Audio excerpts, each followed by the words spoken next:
The sunlight spilled through the tall windows of the grand kitchen, filling the golden-colored walls with a false sense of warmth. The mansion stood proud, elegant, and polished from the outside, but behind its gleaming doors lived a story no one could imagine. On that bright morning, the silence of wealth was shattered by the desperate sobs of a little girl. Kneeling on the polished hardwood floor, her small hands pressed against the ground, a silver bucket overturned beside her, its water spreading like tears across the floor. Her dress, once a soft shade of blue, clung to her trembling body as she wept. "My hand hurts so much." Her fragile voice echoed through the hall, but only one person stood near her, someone who should have comforted her, yet instead only watched, almost pleased at the sight of her pain. And in the doorway, footsteps approached. The man of the house, a figure of power and authority, was about to enter a scene that would change the course of all their lives forever. If you believe in kindness, second chances, and the power of compassion to heal broken hearts, please take a moment to like this video, subscribe to Kindness Corner, and share your thoughts in the comments. Every story we tell carries the hope of reminding the world that love and empathy are never wasted. The little girl, only 7 years old, had already learned too much about pain and silence. Though her father was a millionaire, respected in boardrooms and admired by strangers, she lived more like a shadow in her own home. Her mother had passed away years ago, leaving a void that money could never fill. In her absence, another woman stepped in, a stepmother draped in jewels, gowns, and false smiles. To outsiders, she seemed perfect, charming, even generous. But when the doors closed and no eyes were watching, her true nature emerged.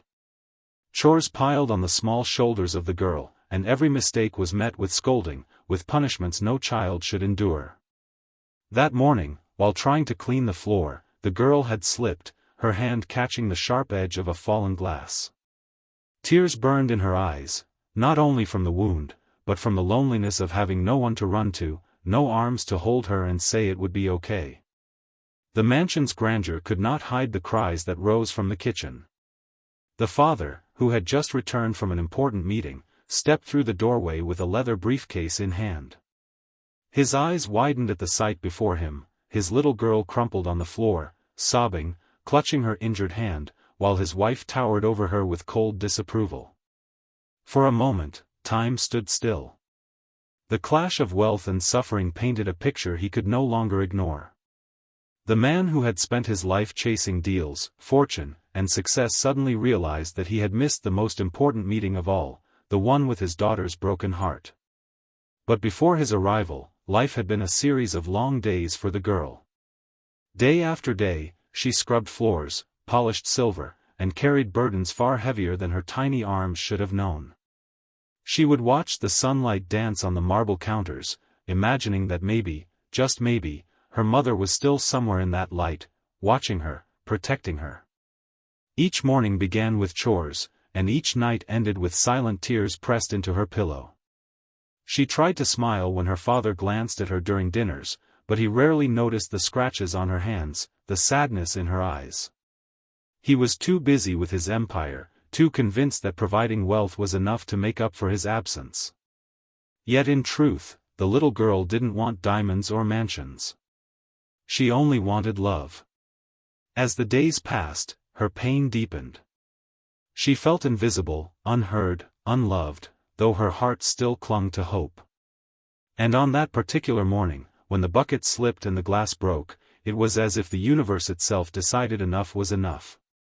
Her cries grew louder, filling the grand hallways, reaching the ears of the one man who could make a difference. Her father's footsteps echoed closer, and with each step, destiny shifted. For in that moment, the weight of his choices would crash upon him, and he would be forced to see what he had long ignored. The tension in the room built like a storm.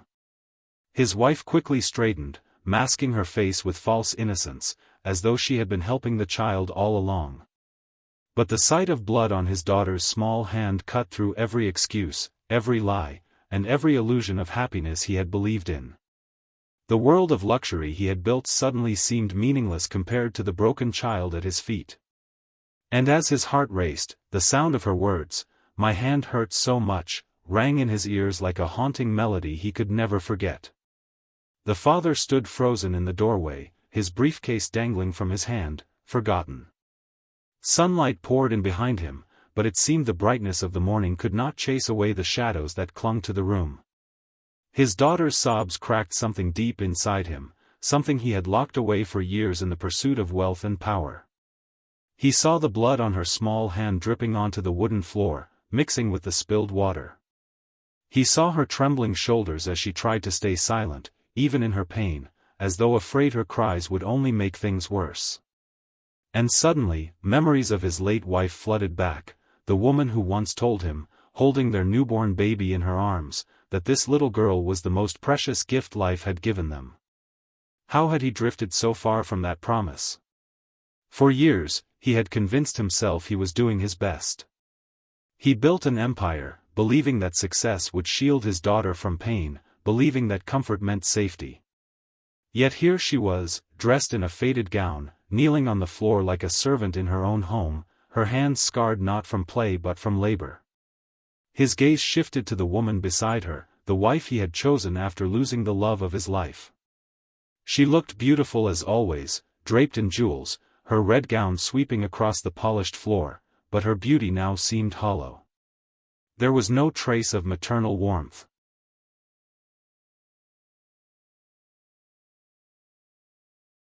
In her eyes, only annoyance at the scene unfolding.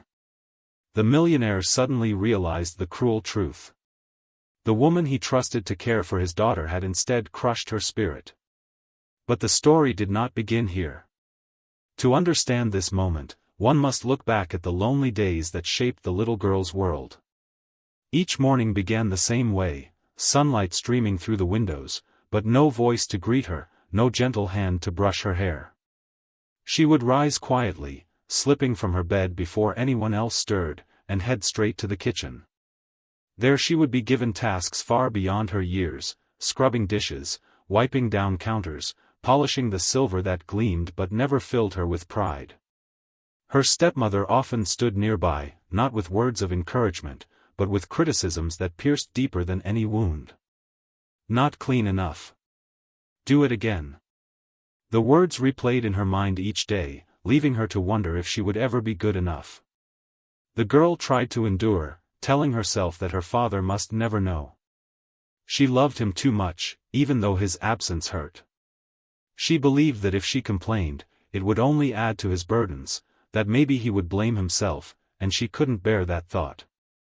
So, she stayed quiet, hiding her pain behind a fragile smile at dinner tables, nodding politely when asked how her day had been, and never once daring to reveal the truth. But children, no matter how strong, are not made for such silence. Her small body carried the weight of chores and the sting of loneliness. Yet her soul still longed for love. Every evening, when the world was quiet, she would kneel by her bed and whisper a prayer, asking her mother, wherever she was, to watch over her. She prayed that one day her father would look at her not just with pride, but with true understanding, that he would see past the walls of wealth into the little heart that simply wanted to be held. That morning was different because fate had finally aligned. The bucket of water slipped, the glass shattered, and pain sliced through her hand. She cried out louder than she ever had before, her voice echoing through the marble halls, refusing to be silenced by fear. Her stepmother's scolding grew sharper, but so did the cries of her soul. And at that precise moment, her father returned earlier than expected, stepping into a truth he could no longer ignore. The father's chest tightened as he took in the scene. His daughter's tears rolled down her flushed cheeks, leaving streaks across her pale skin. The cut on her hand wasn't deep, but the sight of her blood was enough to bring a storm of guilt crashing down. He saw for the first time how fragile she had become, how much she had suffered in silence. And beneath her pain, he recognized something even more heartbreaking, the look of fear in her eyes, as though she wasn't sure if he would protect her or walk away again. That expression tore through him more than anything else ever had. He set his briefcase down and knelt to the floor, ignoring the expensive fabric of his suit brushing against the spilled water. The millionaire, who had once commanded boardrooms, now found himself trembling as he reached for his daughter's injured hand. The little girl flinched at first, but when she realized it was her father, she allowed him to hold her.